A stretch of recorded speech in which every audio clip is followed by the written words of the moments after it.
Another snowy day. It did stop, but it was snowing hard during the nighttime. A lot of it is sticking, as you can see, obviously.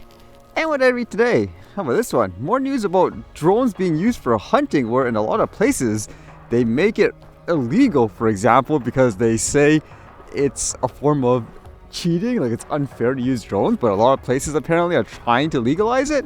This one says, PA Senator looks to legalize use of drones to help hunters find wounded deer. As someone who doesn't hunt, that does sound kind of silly, where if the animals are already dead, what's the big deal of somebody using the drone to try to find out exactly where it is to recover it faster and all that? It says there's an ongoing effort in the Pennsylvania Senate to approve the use of drones to help hunters recover their big game animals like deer in the state.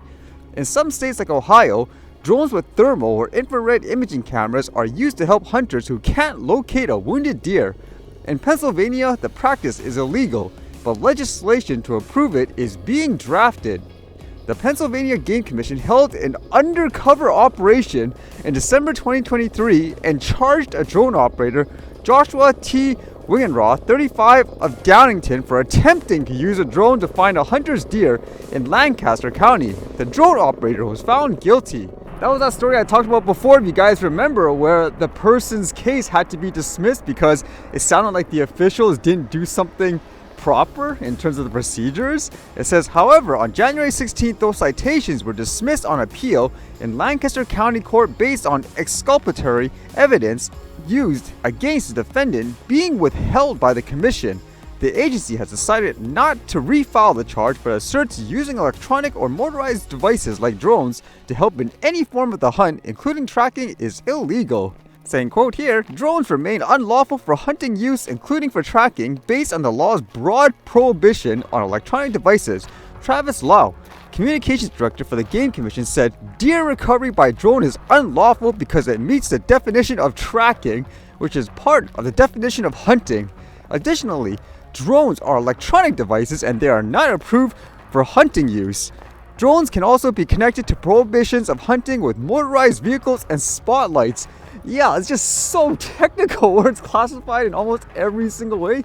But I would ask, like in this case here, is it truly that bad to use the drone, or is it just a bunch of people going on a power trip of sort, saying, oh, technically the law says it's illegal, so you can't use it here and there? That's what it kind of sounds like overall, again, as someone who doesn't hunt or anything like that. And why that's important is because this goes into other avenues too, just in terms of people using, let's just say, drones. There's people who just don't want other people to use it. It doesn't matter if they're doing it safe. They'll try to use every little bit of the law to say, oh, this or that is illegal, and that's kind of ludicrous in my opinion. So I guess it's good to see these type of things going forward in terms of trying to change the law in that say, because people should not be weaponizing any type of rules or regulations, in my opinion, just because they don't personally like it. Without thought of people wanting drones to be banned, as you know, there was all that story recently on how allegedly a micro drone hit a water bomber with all those wildfires in California, and they apparently caught someone who was the co-founder of the Call of Duty studio, which is a huge franchise for everyone who plays video games and all that. But what was kind of interesting was he pleaded guilty, and in this article it talks about why he decided to fly, if this is the guy anyways, where he was dependent on the drone's app to tell him, for example, it's illegal or legal to fly here, which actually gets you to think. So it starts off here saying, a Culver City, California resident has admitted to crashing his drone into a Super Scooper firefighting aircraft battling the Los Angeles wildfires. His guilty plea spares him up to a year in prison, according to the Department of Justice. Peter Tripp Akemann pleaded guilty to one count of unsafe operation of an unmanned aircraft, a misdemeanor crime that carries a maximum penalty of a year behind bars. In exchange for pleading guilty, Akemann has been ordered to complete 150 hours of community service in support of wildfire relief and pay full restitution to the government of Quebec and the aircraft repair company for the damage caused. And they specifically say on January 9th, a DJI drone piloted by Peter Tripp Akemann collided with a CL-415 Super Scooper, creating a 3 by 6 inch hole in its left wing and grounding the aircraft until repairs were completed. Now that's a debate as well, because when you look at it just factually, that doesn't seem plausible in many ways, as people have brought up.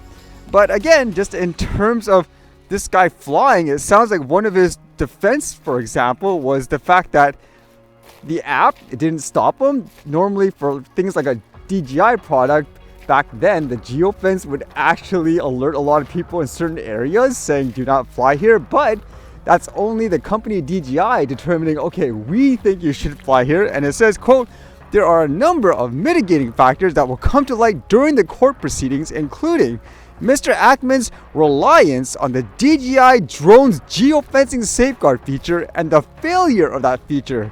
Akeman's lawyers told The Hollywood Reporter the fateful flight occurred days before DJI announced it was scaling back geofencing restrictions in favor of simply notifying drone pilots that they were operating in restricted airspace. Yeah, so that's kind of interesting to think about. Do you think this played a role in DJI wanting to remove its geofence software in the US because of these types of liability? You could argue in one sense, oh look, they're doing everything they could in terms of stopping people from flying in certain places, so you can't hold them responsible. But if you're gonna do that and everyone's kind of using them as the police officer of sort, could someone argue that, saying, hey, this thing was supposed to tell me to stop or go? I would think it shouldn't, because there's so much warnings when you use the apps, and there's always things that tell you check your local laws and so forth. For example, like when you're flying, let's just say, in a spot where they don't think you're supposed to. What I'm actually really fascinated in seeing too is whether or not they'll actually release details, if he has it, which he should technically, the flight logs in terms of where the guy actually flew to verify it and all that. Because again, it's just kind of weird for them claiming a quote micro drone created that damage for that type of aircraft, huh?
Alright, see you guys later.